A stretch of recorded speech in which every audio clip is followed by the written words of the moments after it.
It's me, Peter Kalashnikov. I used to think I was trans for like a few years. Yeah. How can somebody be in daddy's belly? I know. It's impossible. Yeah. You are 1,000,000% correct. You're choosing to demonise other people. This man's spreading the truth. How have you protests? Yeah. No way.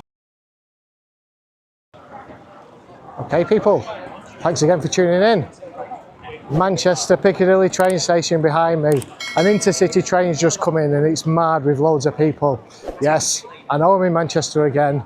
I will be travelling to different parts of the country in due course, but because of situations and my time and things like that, I've not been able to actually do that, but it is coming. Anyway, something slightly different in Manchester today. I wanted to record a walk and talk from this station because for people that don't know the city, instead of heading straight down the rampway there, I'm going to do a left-hand turn and there's a bridge here that I'm going to cross. This is going towards Sackville Street and where all the courts are and things. But then beyond there, it takes you to Canal Street, which is Manchester's gay village. So yeah, it's going to be slightly different today. I'm probably on to Piccadilly Gardens after that. Now there's a few things. I've just been on the train and a guy come up and sat down next to me. He follows the channel. He says, I just want to tell you a story. He says, I work at a school in Manchester and one of the pupils there, a girl, has started to identify as a cat. Now I used to think these were really, you know, these stories weren't really true. It can't be that, you know, the world hasn't gone that crazy, but yes. This young pupil, this young girl identifies as a cat and the school has told everybody to go along with it.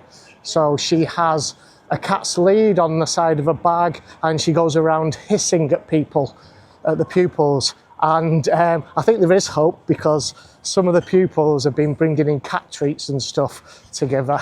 So obviously they're seeing, well, I'm hoping that they're seeing the ludicrousness of the situation and they're taking the piss. But you never know, they might think they're being kind, who knows. Anyway, I just wanted to share that. So at the time of recording this, it's Saturday the 30th of August. And I've sat down with Eli this week, and by the time that you're watching this video, Eli's interview video will have gone out. And I hope you appreciate the production value that's got into it. I've tried to do it a little bit different, be a little bit more artistic and cinematic, because let's face it, they're 10 a penny, aren't they? The talking head videos on YouTube with people chatting about issues via a Zoom call. And I just wanted something to be a little bit, you know, more viewer friendly. So I've spent a lot of money, you know, buying the cameras and the lighting and things like that. I mean, thousands. But I'd just like to say a big thank you for those that have donated to the channel because it really helps. All the time. Oh, thanks, mate. Cheers. We love your videos. Right, I'm going to do a bit today. Hey, okay? Oh, thank you. Yeah, I'm headed to this part of Manchester to see if I can find some allies or some foes. We'll see. Well, we'll find you in a bit if anybody starts. Right, okay, yeah, you can have my back. Turn up, you have him as a bodyguard. Right, yeah. No, I love what you stand for and everything. It's, We agree with you totally.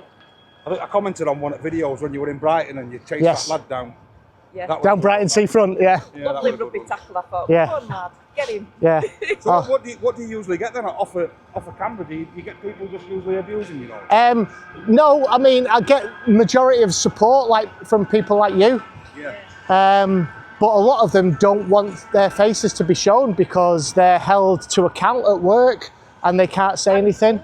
Yeah, and the school, yeah. Because we've said it before when it comes to schools, that because we don't want you teaching his daughter anything other than a maths or English, you know, the usual carry on. Yeah.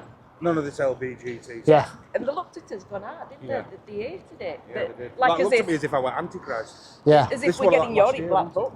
Yeah, it's got into all the institutions, hasn't it? It has. Yeah. I've just spoken to a guy on the train who said a pupil at his school, a secondary school, is identifying as a cat. It's serious, and the school said you have to go along with it. And it's this person's hissing at people. It's crazy. It's beyond because it's like I grew up like tomboy, you know what I mean? It's like I were all I enjoyed sport, and back in my day, it was like as if, oh no, lasses shouldn't be doing football with lads. Lasses shouldn't be riding motorbikes. Yeah. So I would happy to be called tomboy, but this modern day now, I would it's nuts, isn't it? Something else, wouldn't I? You know what I mean? Absolutely. Just a bird enjoying.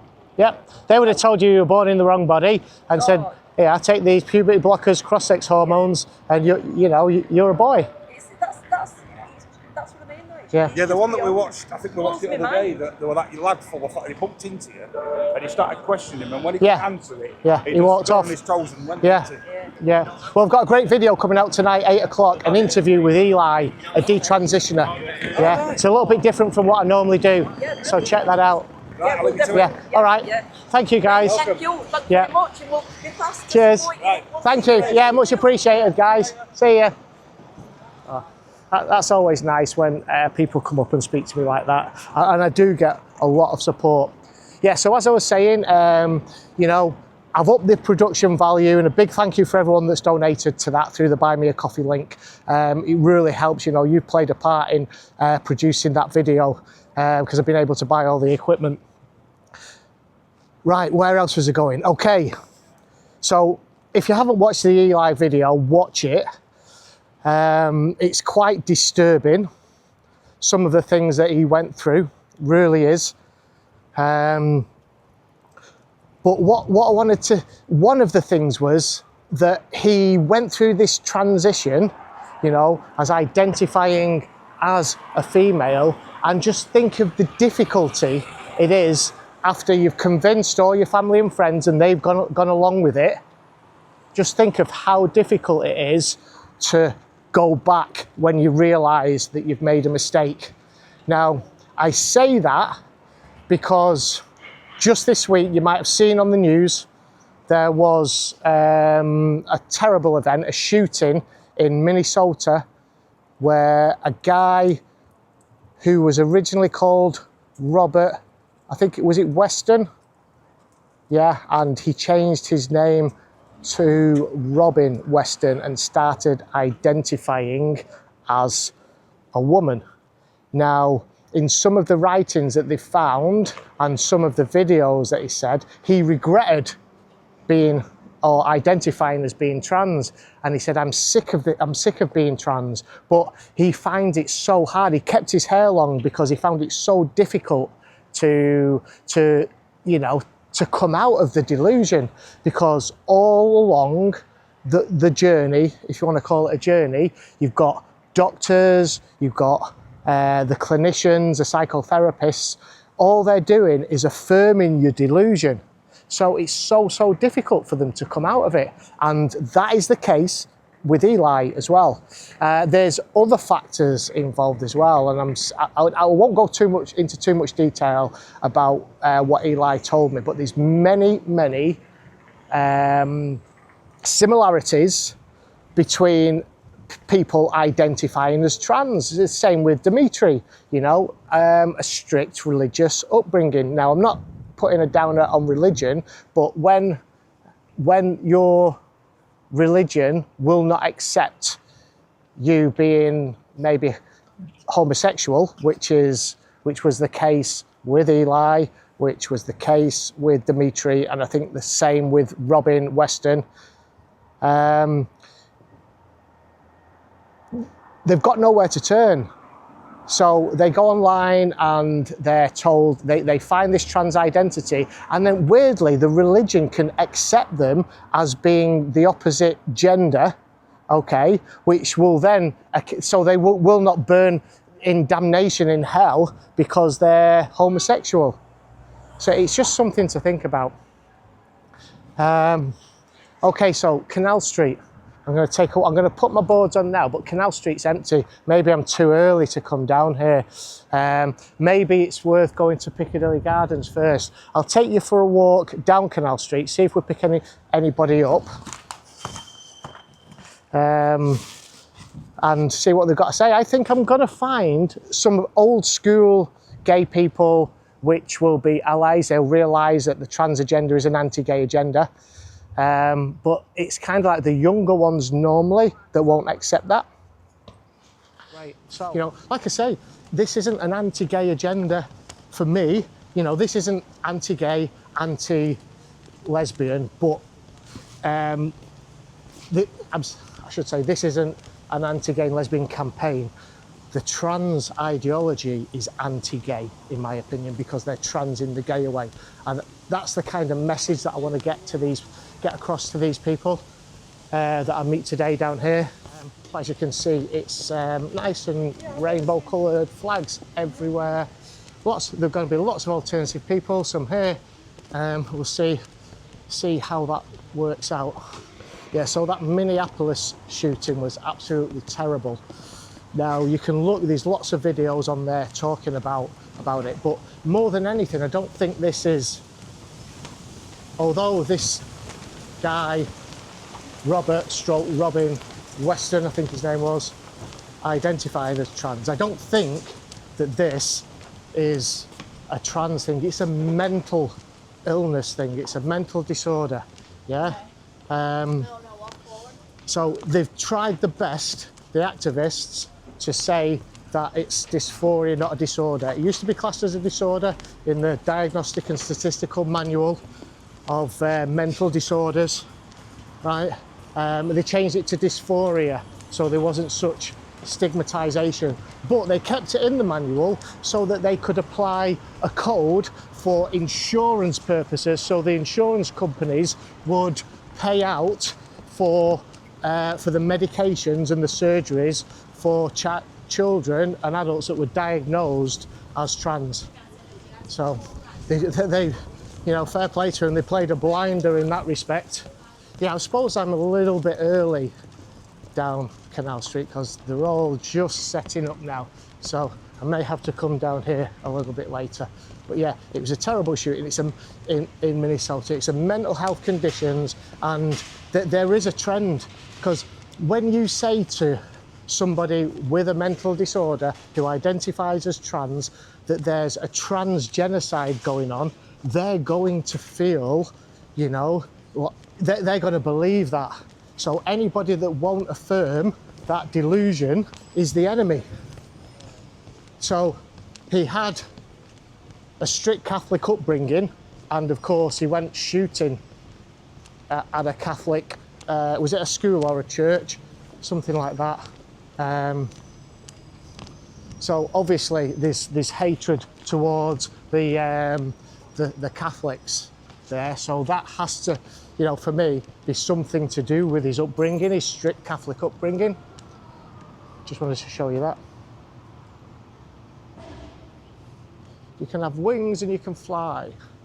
The New Union Hotel. I used to drink in there, you know, when we used to come down years ago. God, I said like the late 90s, early 2000s.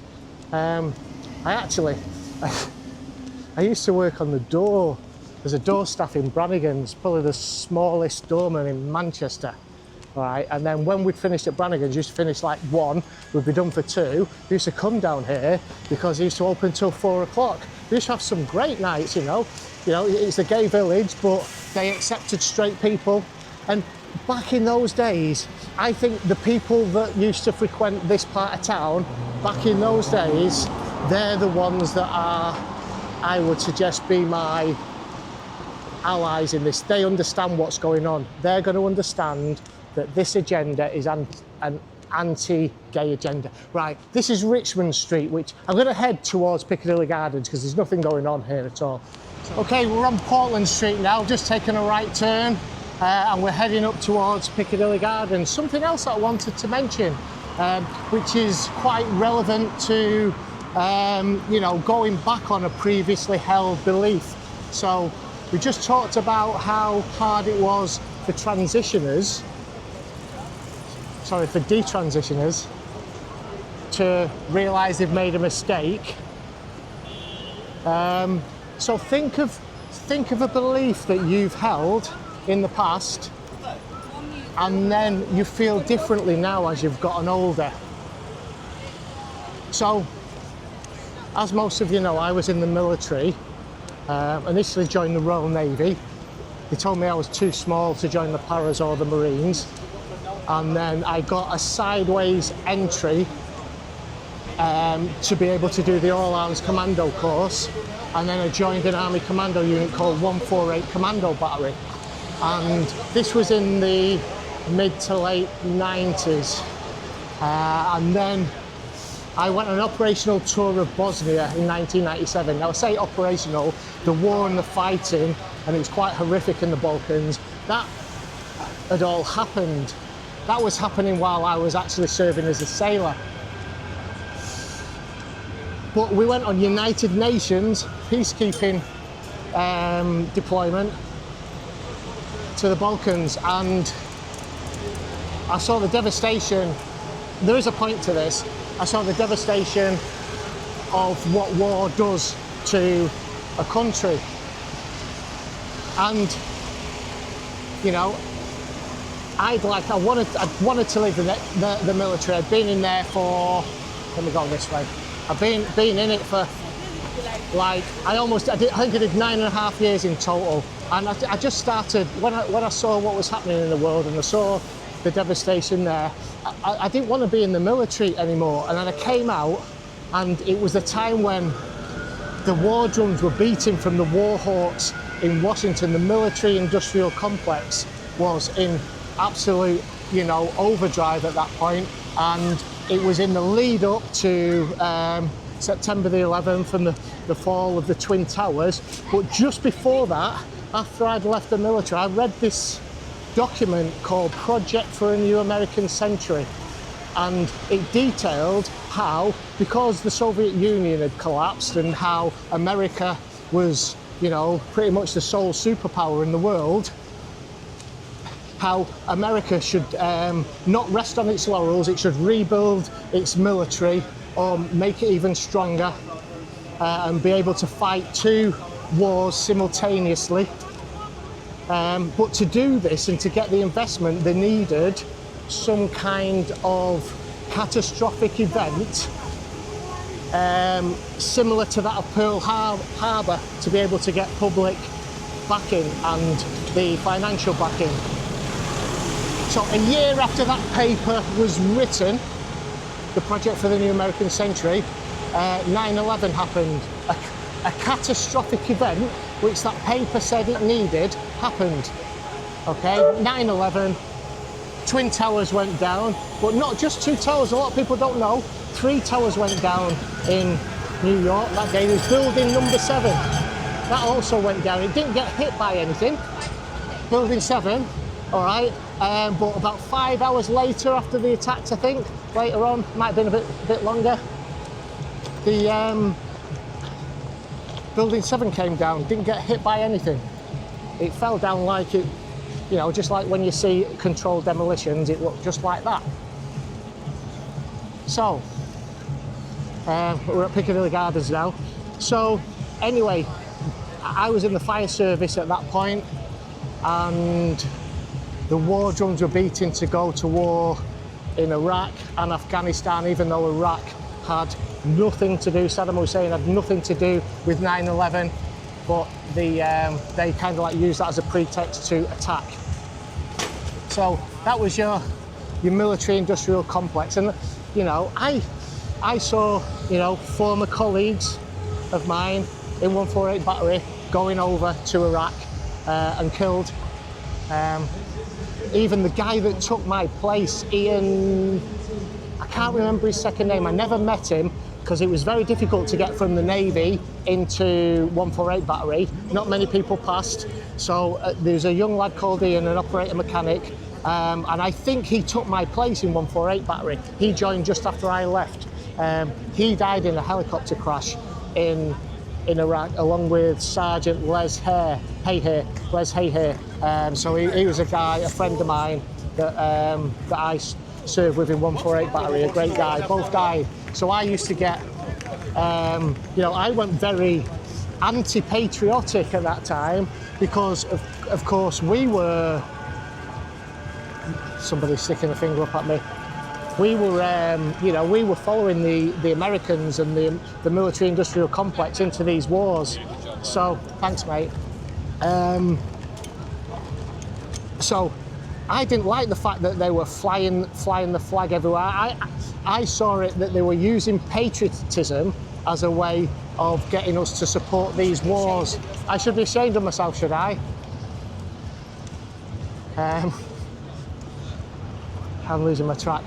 So yeah, I kind of like went a little bit anti-patriotic, and I joined an organisation called Veterans for Peace.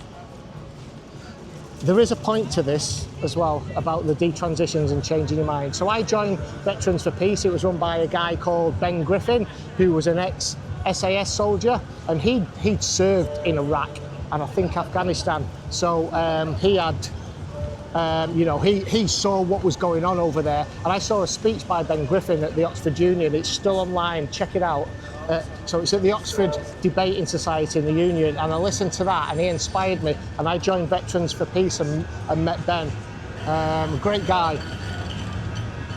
And every time I saw, when Remembrance Day came round, my grandfather is a war hero, got the Distinguished Conduct Medal in the Second World War, but every time the Remembrance Day come round, I just looked at the poppy as being a symbol of recruitment for our current wars, the current wars that we were fighting. I almost became anti-poppy, but we, as Veterans for Peace, we used to wear white poppies to remember everybody. Right, I'll kind of get to the point now.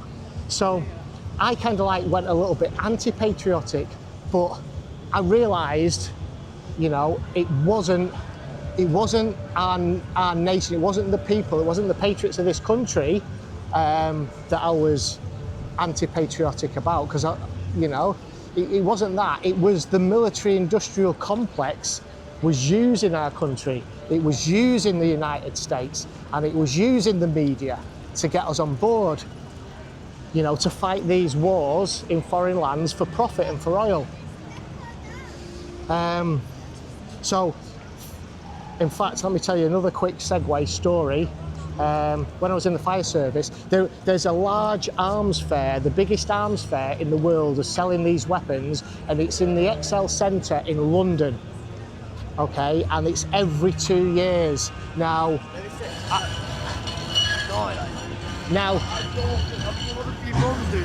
yeah. Have you had? Yeah, I've had some problems, mate, yeah. People like to Yeah, absolutely. Why am I doing it? That's why you got one of them on, because Yeah, because they come and attack me. Listen, are you going to be hanging around? I'm just saying something to camera, and then I'll have a chat with you in a second, mate, if that's all right. Yeah, all right, yeah. Okay. Listen, I'm bisexual, yeah? Right, okay, well, let's chat. Do you think bad of me because I'm that? No, and let's chat about that in a second. Just give me 5 minutes. Okay. That's all you're getting in 5 minutes. All right. I'm only getting 5 minutes of him. Right, so, yeah, okay, mate, yeah. Right, so, I was quite anti-war at this point. I was in the fire service.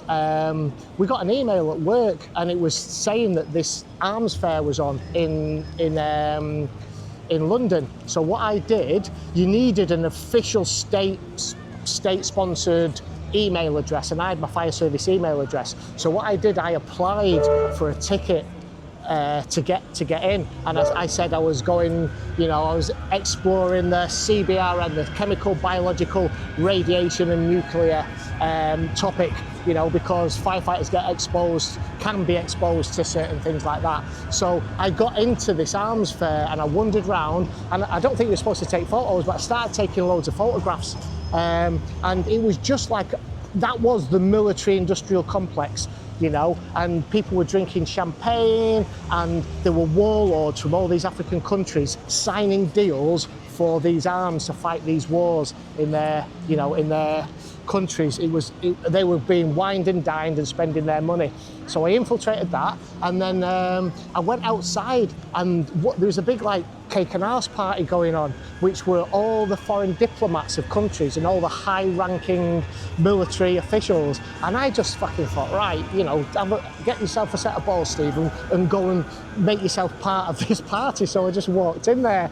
It was outside, and there was free wine on offer. And I was just watching all these people, and I thought, this is the war machine. This is the military industrial complex happening right here. There were helicopters, there were warships, because it was Excel Centres, the Docklands in London. And yeah, I was right in the heart of it. I got really pissed, you know, nobody noticed me. And yeah, it was just an incredible thing to see. Now, all the flags are going up around the country, and I feel proud now. So here's the difference. You know, when I said I was kind of anti-patriotic, I'm so proud to see all the flags, the Union Jacks and the George Crosses, because it's a national uprising against, you know, to maintain our sovereignty against those people, the owners and controllers of global financialized capital. They want a one world government. You know, they're flooding the country. They're flooding countries across Europe with people, you know, from different continents, from Africa predominantly, but from the Middle East as well. And they're trying to, you know, get rid of our national heritage. So it's amazing how, and I find it difficult sometimes to comprehend the fact that I went anti-patriotic after being in the military to being patriotic again. And that it's quite hard for me. And that's only it's a small thing compared to what people who have gone through the transition process, are having to deal with if they want to detransition. So that was the point of the story. It's a little bit long-winded, but I hope you get my point. You know, it's so difficult for them. And as you will see in Dimitri's interview, if you've not watched it yet, Dimitri hasn't even not Dimitri, I keep saying Dimitri. Eli hasn't had the courage to tell his parents that he's detransitioned, because they backed him. You know, they wanted to do the best for him. You know, they backed him. And I'm thinking that Eli might use the interview that we did to be able to let his parents know where he's at now. I think that's the case. So that guy that wanted to speak to me there, that says he's bisexual and he's only going to give me 5 minutes, he's disappeared. Right, so we'll... I like this. Do you like it, mate? Yeah, I like it. Do you know what? Yeah. I'm surprised you've said that. Well, I am and I'm not, okay? Because you're a Muslim guy, right? Yeah. Okay, I get a lot of support. Can you say hello? What's your name? Yeah, my name is Sai. Sai, okay. I get a lot of support of Muslims for this, but normally the crowd that wear the Free Palestine flags and stuff like that are very pro-trans. So it's a little bit of it's nice to see that we don't have to be put into, you know, certain camps, do we? You know, we can have a nuanced... No. But how can a man be in a woman's sports? Can't be, no. They can't, no. There's only two sexes. Yeah. Male and female. There is no such thing as in between. No. No. There is a genetic condition, disorder of sexual development they call intersex, but that's very, very rare. Right. But even those people are still either male or female. Yeah. Yeah. But yeah, I mean, it's crazy. But what they do is they say gender is different than sex. That's what they'll say. And they say being a man or a woman is about gender, not about sex. That's how they justify it. It should be gender, isn't it? Either male or female. That's They should be the same thing. Let me just stand this up, mate. Well, so my arm's aching now and I can chat to you properly. Oops. Because I'm going across there. Oh, yeah, right. Have you got a few minutes to just... Yeah, I've got a few minutes. Okay, that's brilliant. Yeah. Yeah, so what you might see, I mean, and they're even teaching kids this. Yeah, well, this is in my daddy's belly. Yeah. Which is nuts. No, how can somebody be in daddy's belly? I know. It's impossible. Yeah. Impossible. But they believe that because that person who's pregnant there is actually a woman, but she's identifying as a man. And if you believe this ideology, then that means you are a man. This is all rubbish. Yeah, it is. It is rubbish. Do you know what I like? I like the fact that there's somebody that is with the pro-Palestine kind of mindset, because you're going to go over to a Palestine march now. When they come past, the younger people from that march will be shouting and swearing at me, saying, "Get a life." They believe this. Not what I'm saying. They believe that a man can be a woman or a woman can be a man. Impossible. And we know it's nuts. No, it's not. It's impossible. Yeah. Anyway, it's a pleasure talking to you. Yeah, you too. So what time does the march start today? It's 12 o'clock. 12 o'clock. What time are we on now? Do you know? It's almost 12. It's almost 12. Yeah. Well, the thing is, right, what I might do, I might take a walk up there now and then just see if any of them do oppose me. Shall we walk together? Yeah, I don't think anybody's going to follow you. I don't think so. Let's see what happens. This is, maybe you can protect me if they ever go up there. You can be my bodyguard today. Yeah, I'll protect you because this, you know, I don't. You're entitled to say what you want to say. I'm entitled. Yeah, absolutely. It's freedom of speech. Yeah. Hi, mate. Hi, how are you doing? Not bad. Are you all right? Yeah. Not Do you want to so say bad. hello? Subscribe to Edge of the Matrix. He's an honest and real fella. Thank you, mate. Thank you. Cheers. Cheers. Yeah, so... Yeah, it'd be interesting to see when we get up here. Yeah, it's all women's rugby ball. Oh, right, okay. It's good. Yeah. I come here every Saturday. Do you? Yeah, To the march? For the march. Yeah. Yeah. Right, okay. We were just wondering. Okay.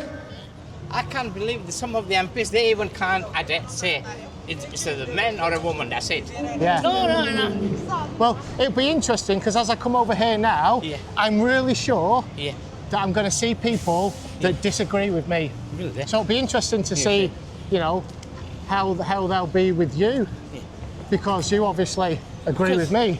Because. Or common sense, you agree with reality. In my religion, I don't think there is. There's only men and women. There's no other. Yeah. No. Well, that's it. There's only men and women, and there's people that have a mental illness. Yeah. That's the difference. Yeah. So, yeah. So, this is the formation of the Palestine people. I'm probably going to stand closer to the front there. Yeah.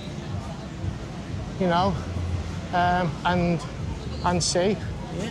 But, You're welcome to stay. Yeah. Okay. Yeah, I think so. I mean, do you know all these people I here? know most of them. Yeah. Okay. Right. So. That's This is your group of friends. This all the way from Blackburn. All the way from Blackburn. All right. Nice to see you. Yeah. Where's the best place to go? I think be here, right at the side of this. I think. Hello. Pardon? Can you go away? Can I go away? Yeah. No, I want to stand here. Well, what's the issue with me standing here? Well, I'd rather not. I'd rather stay here.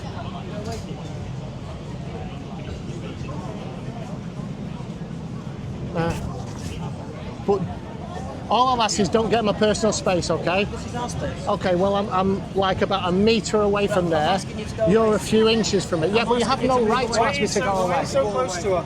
Pardon? Why are you so close to her? To her? Yeah, because why are you so close to her? Because she followed me here. Yeah, but just move away. I Be the said, bigger right, person. what I'll do, I'll take... Be the bigger person. There you go, I'll take a step back. I'm taking a step back, all right?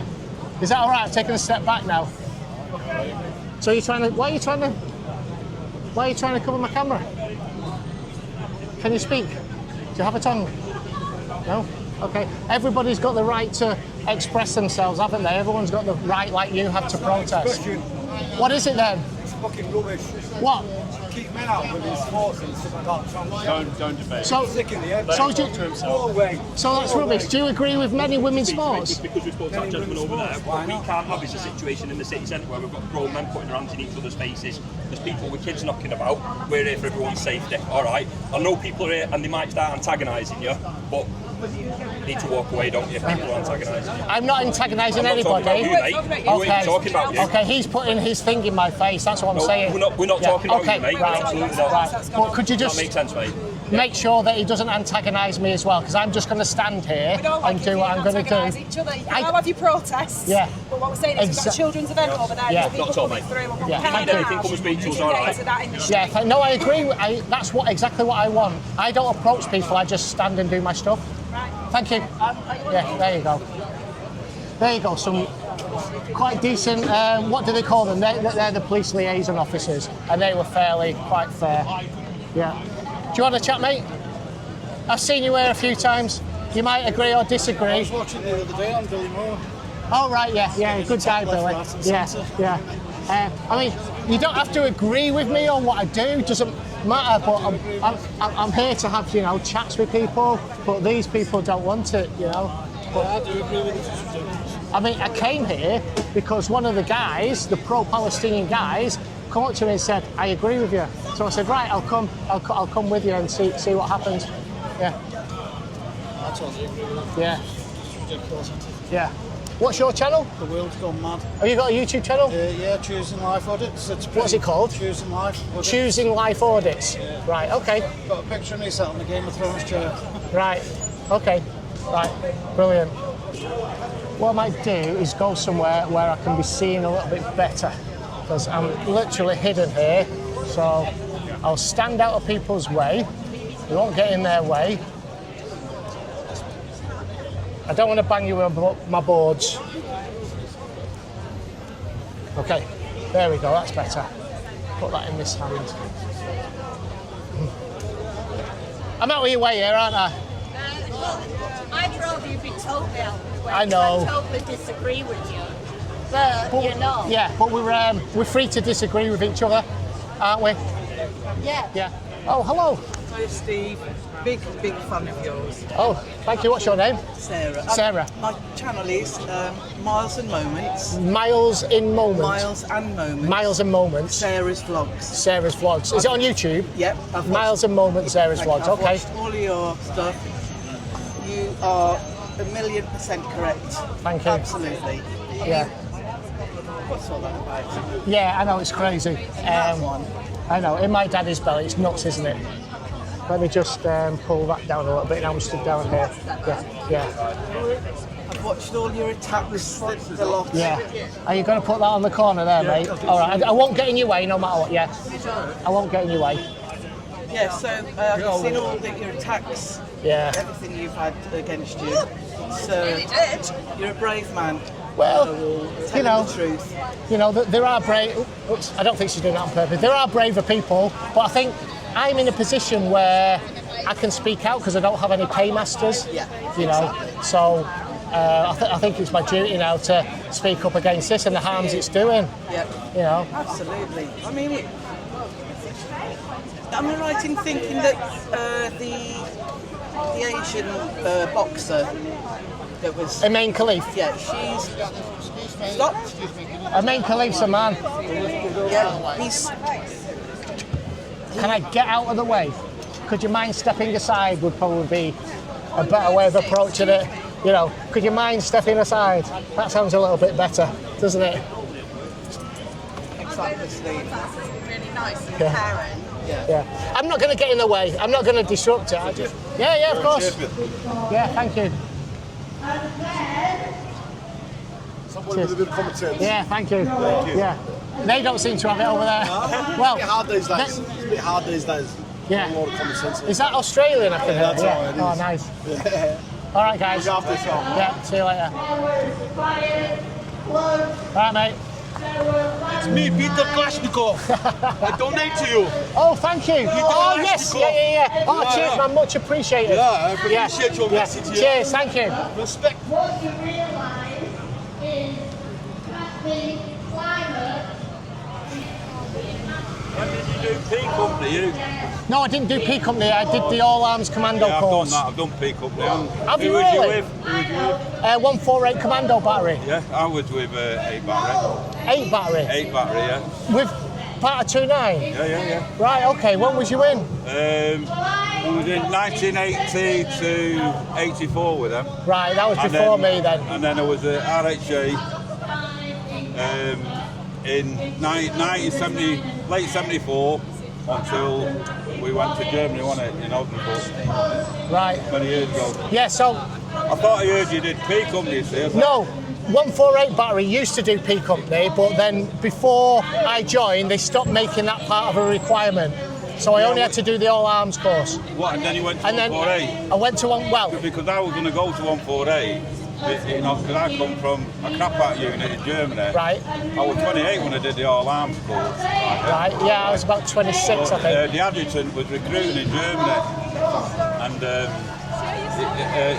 like with a full screw then. Right. And he was interviewing in our mess. Yeah. And anyway, I said, I won't mind coming back, because I've been at RHA and Aldershot, right? Yeah. That was in Lily Barracks, right? In North Camp, in Aldershot, that's where they used to do P Company then. Yeah. Right, that was late 74. But I was the last course to do Abingdon. I don't know that, right? Well, that's where you used to do all the parachuting. Right. Your first jump with a balloon. Right, okay, on Peacock, yeah. Well, yeah, so I did my jumps course at Bryce Norton. They made it so you could do the all arms course and do your jumps course. You didn't have to do P Company to do that. Right. Yeah. I had to do it. Yeah. What I'd already I was due to go to 148 after I passed me all arms, right? Yeah. Right. But the colonel grabbed us in the office and said, because that was a BC's act. Right. I had my old BC's party in it. Right. Yeah. Because there was a shortage of the officers. Went on the Falklands. I was a BC's assistant. Right. On there, right? Yeah. Never fired a shot. No. I had SLRs in them days, I didn't even fire a shot then, you know what I mean, because it was OPs, They had an SLR when I joined up and then they quickly changed to the SA80, yeah. I heard that was shit on it. Yeah, it's rubbish, kept jamming and everything. I hope you're not recording on it. It is recording, I record everything. It'll be good. Yeah, people like to see these interactions on the street. Good, because I'm not asking you any questions about, I mean, No. agree with Well, you that. agree with that anyway, 100%. Most people do, but it's the ones that don't get nasty. Yeah. We know. I think these young kids want to speak to me too. Yeah. Well, I mean, I keep politics out of this. Well, this is political anyway, but I keep any other political opinion out of it. Okay, yeah. So, yeah. Well, yeah, nice chatting to you. Yeah, we watched a few of yours on Thank you. Thank you, guys. Much appreciated. Yeah. Did you want to chat to me? I saw you waiting around. Come in. Go on. What? Do you agree with me? Yeah. Do you know what? It's so refreshing to see younger people like yourselves that agree with me, because generally they don't. Yeah. Do you get? You obviously still at school, right? Yeah. What year are you in school? 10 now. Year 10. Right, so you've not got that long left, have you? Do they teach this stuff in your school? I actually remember in my class there was like some trans stickers and there was also like a LGBTQ club and like stuff like that. Teaching like transgender. Yeah. Are you guys okay with being on camera? Yeah. Yeah, it's really good. Just come in a little bit then so people can see you, because people that watch the channel, I don't know if you've watched the channel, people really want to hear stories from you guys. So tell me about how they introduced it in your school. Well, they didn't really introduce it, but they did teach us about it and stuff like that, telling us it's okay and all this stuff like that. There was also some trans stickers and stuff like that in classes. So yeah, I think it introduced it to kids and stuff like that. So on the back of that, what they taught you, did any of your other pupils, your friends? Why are you so cruel to people? Just get this. One of my cousins is trans. Why do you need to be so cruel to someone? So what's cruel about this? Because you're fucking targeting people because they're other. Because you don't like how someone else chooses to live their life. You're choosing to demonise other people. This man's spreading the truth. So listen. He's spreading the truth. Why do you give a fuck with someone? Hey mate. Spreading the truth. They always walk away, don't they? So, let me tell you what's going on there. I see this all the time. Right. Hatred against other people. Right. Living in a fucking discriminating world where people like you train hatred. Shame on you, man. Watch the bike. Right, I'll tell you exactly. Come in again, guys. I don't want to miss up. I'll tell you exactly what's going on there, and I see that all the time. And you get people that are older. So that guy's older than me. I get grandmas and granddads come in, and you'd expect them to they've lived long enough to know that this is nonsense. What's happened is they've got either a child or a grandchild that has been through what you're talking about at school, and then that child can be confused. They might have had some other traumas, and the child starts identifying as being trans, and they're told that you have to accept that child. Okay, you've got to accept the child, because they'll commit suicide if they don't, something like that.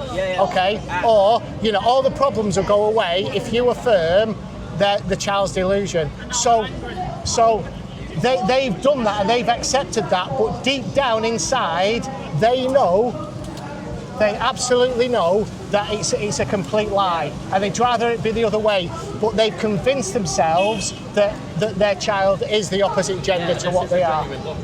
That's a genuine but, yeah. So when he sees me speaking the truth, which he really believes, but he has to be on the other side, so he gets very, very angry. And I see that all the time. Identifying as transgender and whatnot will never help. That's why transgender suicide rates are so high. You see it, I think it was like 30-ish, 40-ish% attempted to commit suicide at one point. And most transgender people, sadly, have went through some sort of trauma in their childhood, which has caused other issues. Which at some point they like to live in the delusion of being a woman or changing to a woman or a man. Yeah. So this suicidality, okay, they use that a lot because they need a real strong reason to be able to affirm a child's delusion, right? So the suicide rates among people identifying as trans is no higher than children that have other traumatic issues going on. Okay, so it's no higher. In fact, after transition, it's much higher. But they need something. What did you do? Yeah. Oh yeah, we get that all the time. I miss a lot of it. God, that's noisy, isn't it? We're going to get drowned out of it.